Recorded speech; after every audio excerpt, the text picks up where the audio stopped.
Miles Davis walked off stage in the middle of My Funny Valentine. The crowd was confused. He'd only played for 7 minutes. His band kept playing, waiting for him to return. But Miles was already in his dressing room, placing his trumpet in its case and locking it. He wouldn't touch that instrument again for 3 months. What happened that night in March 1955 broke something in Miles that music had always fixed before. It was a Tuesday evening at Café Bohemia in Greenwich Village, New York. The club was packed, as it always was when Miles Davis performed. The audience had come expecting the usual Miles's cool, precise trumpet cutting through the cigarette smoke, his band tight and responsive, 2 sets of pure musical genius. But 7 minutes into the first song, Miles stopped playing mid-phrase. Not a dramatic stop, not a collapse or a breakdown. He just lowered his trumpet, looked at it for a long moment, and walked off stage. No explanation, no goodbye, just gone. The bass player, Paul Chambers, kept the rhythm going, thinking maybe Miles needed a moment. The pianist continued comping. They finished My Funny Valentine without him, and moved into the next tune, still expecting Miles to return, but the dressing room door stayed closed. 20 minutes later, the club owner knocked softly. "Miles, you all right in there?" There was a long pause before Miles answered, his voice flat and distant. "Send everyone home. There's no show tonight." "But Miles, the place is packed." "We've got another set too." I said send them home. The owner had known Miles for 5 years. He'd seen him angry, seen him brilliant, seen him intense and focused and demanding. But he'd never heard this tone in Miles's voice before. Miles, this emptiness, like someone had reached inside and scooped out everything that made him Miles Davis. What nobody in that club knew, what Miles's band members didn't know, what even the owner didn't know yet, was that 3 hours earlier, Miles had received a phone call that changed everything. Charlie Parker was dead. To understand why this news shattered Miles Davis so completely that he couldn't play music, you need to understand who Charlie Parker was to him. Bird, this what everyone called Charlie Parker, wasn't just Miles's mentor or his collaborator or even his friend. He was the reason Miles became the musician he was. He was the North Star by which Miles navigated the entire world of jazz. Miles had met Charlie Parker in 1944, when Miles was just 18 years old and had come to New York from East St. Louis to study at Juilliard. That was the official story: study classical music, get a proper education. But the real reason Miles came to New York was to find Charlie Parker. Bird was already a legend by then, even though he was only 23. The way he played saxophone pieced the speed, the complexity, the radical harmonic ideas was unlike anything anyone had heard before. He was inventing bebop in real time, taking jazz apart and rebuilding it in his own image every night on stage. Miles found Bird playing at a club on 52nd Street. He was too intimidated to approach him that first night. He just stood in the back and listened, his whole understanding of music being rewritten with every phrase Bird played. But Bird noticed him. After the set, he walked over to where Miles was standing and said, "You play trumpet, right? I can tell by how you're listening. Come sit in tomorrow night." That tomorrow night became the next 10 years of Miles's life. Bird took him under his wing, let him play in his quintet, taught him not just how to play bebop, but how to think about music in entirely new ways. More than that, Bird taught Miles how to be an artist, how to trust your instincts even when they went against convention, how to make choices that served the music rather than the audience's expectations. But Bird was also too many things at once. By 1955, His heroin addiction had ravaged his body and his life. He'd been in and out of psychiatric hospitals. He'd lost his cabaret card, which meant he couldn't perform in New York clubs legally. His marriage was falling apart. His health was failing. Miles had watched Bird's decline with a mixture of helplessness and heartbreak. He'd tried to help, had begged Bird to get clean, had offered money for treatment, but addiction doesn't work that way. And Miles knew it. He'd fought his own battles with heroin and won, but Bird couldn't seem to find his way out. On March 12, 1955, Charlie Parker died in the apartment of a friend. He was watching television when he had a heart attack. The official cause of death was pneumonia and a bleeding ulcer, but everyone knew the real cause: years of drug abuse, alcohol, poor diet, and the stress of being a genius in a world that couldn't quite figure out how to appreciate him properly. The doctor who examined Bird's body estimated his age at between 50 and 60 based on the condition of his organs. Charlie Parker was 34 years old. Miles got the call just before his show at Café Bohemia. Dizzy Gillespie was the one who called. "Miles," Dizzy said, his voice thick with emotion. "Bird's gone. He died about an hour ago." Miles didn't respond for so long that Dizzy thought the line had gone dead. "Miles, you there?" "Yeah," Miles finally said. "I'm here. The service is probably going to be Saturday. I'll let you know when I hear. I can't talk right now, Diz." And Miles hung up. He sat in his apartment for 2 hours, staring at his trumpet case. He had a show in 45 minutes. He should get ready, head to the club, do the professional thing. Music had always been his salvation, the thing that made sense when everything else didn't. When his father wanted him to become a dentist, music saved him. When he was struggling with heroin, music was what pulled him through. When relationships ended, or money was tight, or racism made him want to burn the world down, music was where he found himself again. But this time, the thought of playing music, of standing on stage and creating beauty when Bird was dead, felt impossible. How could he play jazz when the man who invented modern jazz was gone? How could he create when the person who taught him how to create didn't exist anymore? Still, he went to the club. Professional obligation, muscle memory, maybe even hope that once he got on stage, the music would do what it always did and heal the wound. So he showed up, got on stage, and started playing My Funny Valentine. And 7 minutes in, he realized he couldn't do it. Every note he played felt like a lie. Every phrase reminded him of something Bird had taught him. The music that had always been his refuge had become a room full of ghosts. So he walked off stage, locked his trumpet in its case, and went home. The next morning, his wife Frances found him sitting in the same chair where she'd left him the night before, still in his clothes, staring at the locked trumpet case. "Miles," she said gently, "you need to eat something. You need to sleep." "I don't know how to play without him," Miles said, his voice barely above a whisper. "Everything I know he taught me. Every idea I have about music comes from something he showed me. How am I supposed to create jazz when the person who showed me what jazz could be is gone?"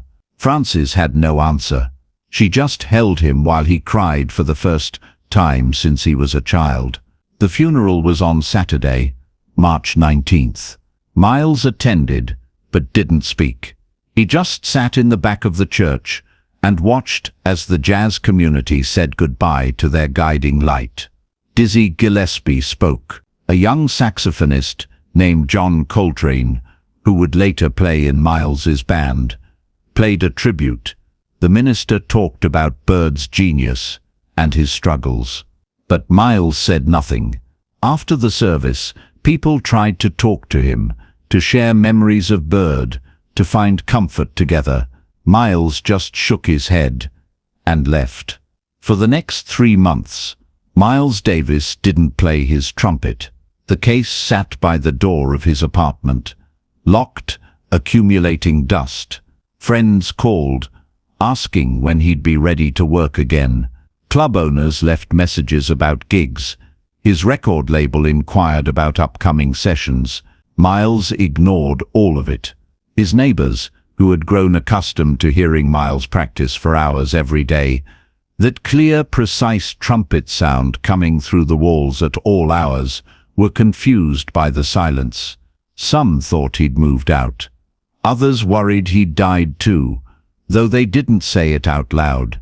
Frances watched her husband withdraw into himself. He'd get up, eat breakfast in silence, sit in his chair and stare at that trumpet case, then go to bed.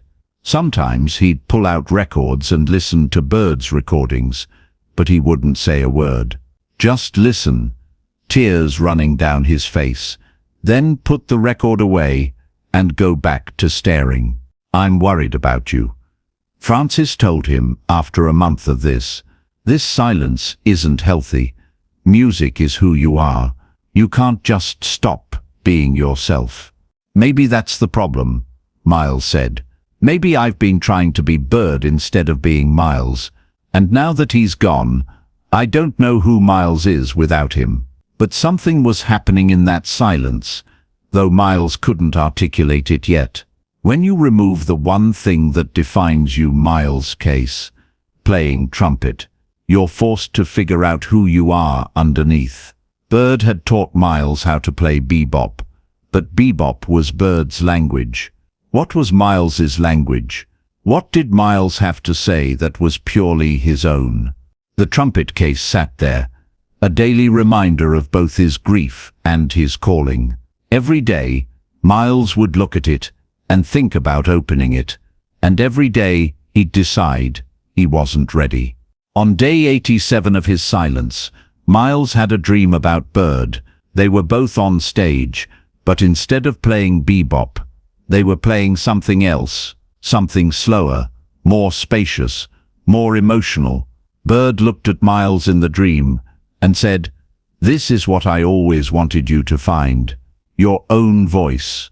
Stop trying to play like me and play like you." Miles woke up at 3 a.m. from that dream and finally opened the trumpet case.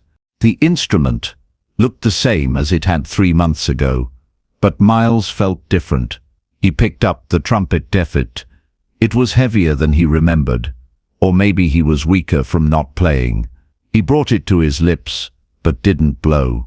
Not yet. He thought about Bird, about all the lessons, all the late nights playing together, all the moments of musical telepathy when they'd communicate entire conversations through their instruments. He thought about Bird's addiction, his pain, his brilliance, his tragedy, and then Miles thought about what made his own playing different from Bird's. Bird played fast, complex, cascading lines that showed off the full range of his technical mastery. Miles had always been more economical, more focused on the space between notes than the notes themselves. Bird was fire and speed. Miles was ice and precision. Maybe that was okay. Maybe that was exactly who he was supposed to be. Miles blew a single note. It was different from any note he'd played before, to softer, more vulnerable, more openly emotional. It wasn't trying to be Bird. It wasn't trying to be bebop.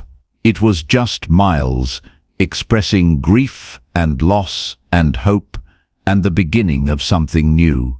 He played for 3 hours that night, not practicing patterns or techniques, but just playing, letting whatever was inside him come out through the trumpet. Some of it was beautiful, some of it was messy and unformed, all of it was honest. When Frances woke up and heard the trumpet, she started crying. "Not back," Miles corrected. "Forward. For the first time, I think I'm moving forward instead of trying to catch up to Bird." The music that emerged from Miles's 3 months of silence would change the course of jazz history. He started developing what would become known as modal jazz music that focused on modes and scales rather than complex chord progressions, creating space for more emotional, contemplative playing. It was the opposite of bebop's technical complexity. In 1959, 4 years after Bird's death, Miles would record Kind of Blue, an album based entirely on this new modal approach. It would become the best-selling jazz album of all time, introducing millions of people to jazz through its accessible beauty and emotional depth. And in 1960, Miles would record Sketches of Spain, an album that showcased the more vulnerable, emotional sound he'd discovered that night when he finally picked up his trumpet again.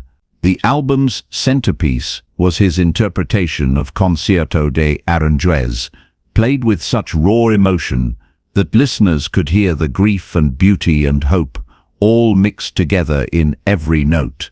Bird had taught Miles everything about bebop, but Bird's death taught Miles something even more important, that the most authentic art comes from finding your own voice, even when it means stepping out of your mentor's shadow. Miles would later say in an interview, "When Bird died, I thought music died with him. I couldn't see how jazz could continue without the man who had pushed it the furthest." But what I learned during those 3 months of silence was that every artist has their own contribution to make. Bird's contribution was showing us how high we could reach technically. My contribution was showing that we could also reach deep emotionally. In 1988, 3 years before his own death, Miles was asked if he still thought about Charlie Parker. "Every day," Miles said. "Every time I play, I hear something Bird taught me, but I also hear the lesson he taught me by dying, that you can't be anyone but yourself. You can learn from your heroes, but eventually you have to find your own way to say what's in your heart." The journalist asked if Miles had any regrets about those 3 months of silence after Bird's death. Miles thought about it for a long moment. "I regret that Bird never got to hear the music that came from losing him. He would have been proud, I think, not because it sounded like him, but because it sounded like me. That's what he always wanted, for all of us to find our own voices." The trumpet that Miles locked away for 3 months still exists. It's in a museum now, behind glass, a reminder of the power of silence and grief and transformation. Next to it is a handwritten note from Miles, donated years later. "This is the trumpet I stopped playing when Bird died, and the trumpet I started playing when I finally understood what Bird had been trying to teach me all along. That the music comes from inside you, not from trying to be someone else." Charlie Parker died at 34, his genius burning so bright it consumed him. Miles Davis lived to be 65, creating music for 40 more years after Bird's death. And every note of that music carried the lessons of those 3 months of silence, that grief can transform into beauty, that silence can teach you as much as sound, and that sometimes you have to lose the voice you've been imitating before you can find the voice that's truly your own. If this story of how silence and grief can transform into new art moved you, make sure to like this video and subscribe for more untold stories about the moments that shaped music's greatest legends. Have you ever had to step back from something you loved to find yourself? Share your story in the comments and hit that notification bell for more true stories about the humanity and wisdom behind the artists who changed how we hear the world.